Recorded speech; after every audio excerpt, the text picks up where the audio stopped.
In this video we're going to create a gentle pan from left to right, and the way we go about that is not a great deal different to how we would create a zoom. We can even use the same images, but perhaps we can look at different ways to move an image within the Objects and Animation screen. We just need to remember what we have here for demo purposes. The third image and the first image were both created at 1920x1080, the same size as the slideshow, because we do not intend to animate them at all. This one is the one we want to give a gentle pan from left to right, and of course we've got 2560 pixels by 1440 to allow us to do that. We're going to need to increase the slide time as well. Last time we gave the image about 12 or 14 seconds. Not a great deal to choose between the two, so let's go back to that 14. We'll select this image and open it up into the Objects and Animation screen. As soon as we go to the first keyframe here, select it, right click and clone a keyframe and slide it to the end, we'll also see the 14 seconds reflected here and in our keyframe time. Sometimes we make a mistake when we're dragging this to the right, and if you go too far you'll notice the screen goes blank. Just drag it back and it'll snap into place. So we've got the starting keyframe for our animation and the end keyframe.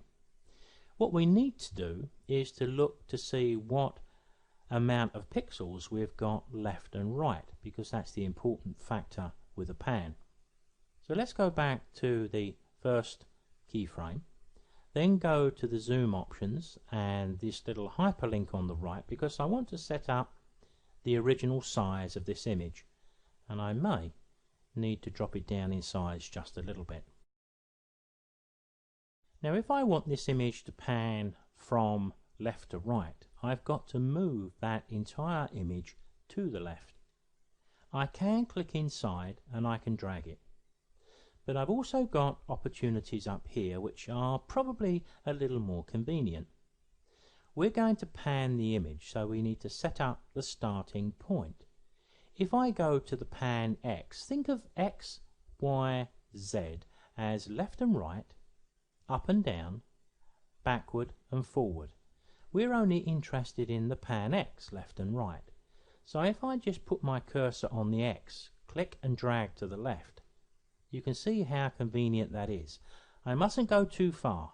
If I go too far, that area there is likely to be seen in our slideshow. If you find clicking and dragging a little bit imprecise, place your cursor in the box there and then use the up and down arrow keys, and we can nudge it one way or the other using either the down arrow or the up arrow, so I can drag that back perfectly into place. Now I think that's probably a safer point. You can see the value there is -33. So what we need to do next is to select the second keyframe, but the image then returns to how it was when we first opened this window. Had I increased the size with that original size option on the right hand side and then clone the keyframe, when I select this one it would reflect exactly the same settings, but it's pretty quick to go there and just double click it again. But if the starting keyframe starts with the image hard to the left, then this one needs it hard to the right. So when I click and drag on the X, I think you won't be surprised to see that the value is going to be virtually opposite to what we had here.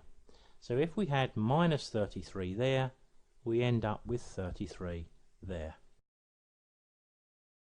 Now, pointing out the difference in values between the negative -33 that we can see at the top right pan X and the positive 33 is not vitally important for what we're doing now. But as we get more involved with animation a bit later, these values start to take on a certain logic that's going to help us. But for the moment, we've made the pan from left to right. Of course, we do have the opportunity to raise and lower the image a little bit. So if we wanted to pan it, but we wanted it to be slightly higher, then if we go back to the first of the keyframes, I could go to my pan Y and I could lift the image up if I wanted it in that position. But I'd probably want to make a mental note of that number there, because when I go to this keyframe, I may want exactly the same there too. So we can either click and drag, but sometimes I find it just as valuable to overtype the value. Should we take a look at this, see how it looks and sounds with a bit of music, by going back to the start and pressing play.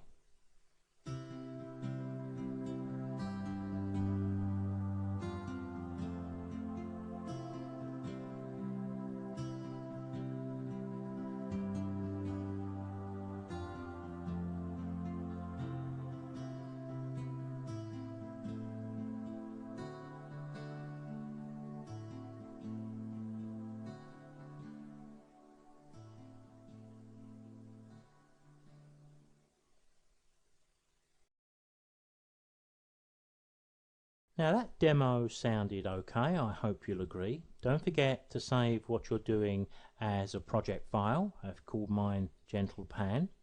And like the zoom, we can make changes once we've created it.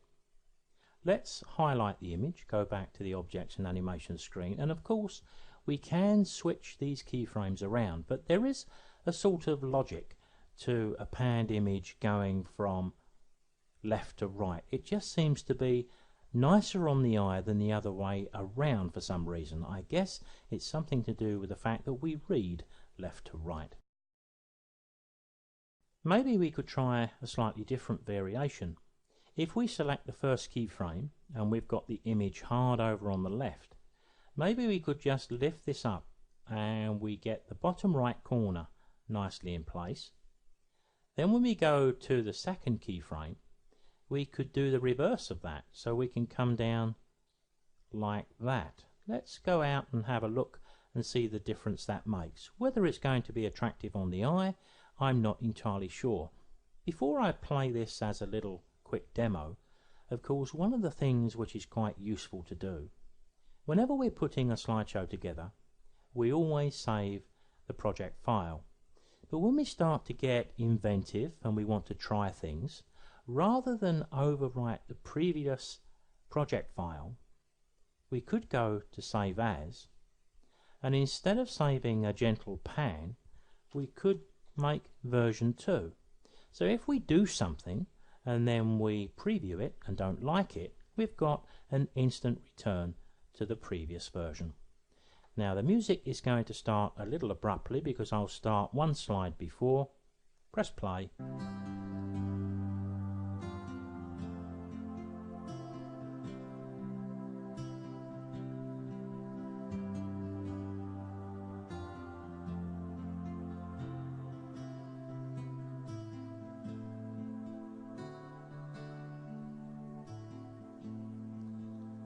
Well, there you can see we not only had our pan X from left to right, but we also had a pan Y from top downwards. And we've got both project files saved, so if we didn't like this one, we've got an instant route back. Now let me do that. Let's just assume for the moment I'm going to go and open a recent project. I want my original Gentle Pan. So I'm back to just my pan, left to right. I'm going to select it. Slide style. Remember we created a gentle zoom category. Well, let's go to Tools, Create Style. We'll call this one a Gentle Pan. And I think the obvious here is left to right. Create, and once again we're done. Let me go to this image just for demo purposes. Remember this is our larger one. I'll double click, double click, double click, add 3 at the end. I'll select them all with the shift click, slide style, Gentle Pan. Now we've got a pan applied to all three of those images. Let's just take a look, make sure it's doing what we expect it to do. There's the pan for image 1, and if I've got it with image 1, then I know I'm going to get it for all three. Now, coming back into the objects and animation screen just for a moment, I'd like to just remind you that what we've done with a gentle zoom and a gentle pan is to apply the animation for the entire slide duration. So the picture is moving from the second it appears, through the fade on,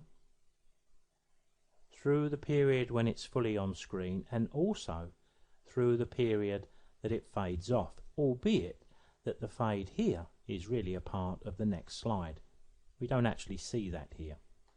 But of course we can create animation, and we're going to be coming to that soon, where we may not want our animation to continue for the entire slide time. We may want the animation to come to a stop before this is removed from the screen.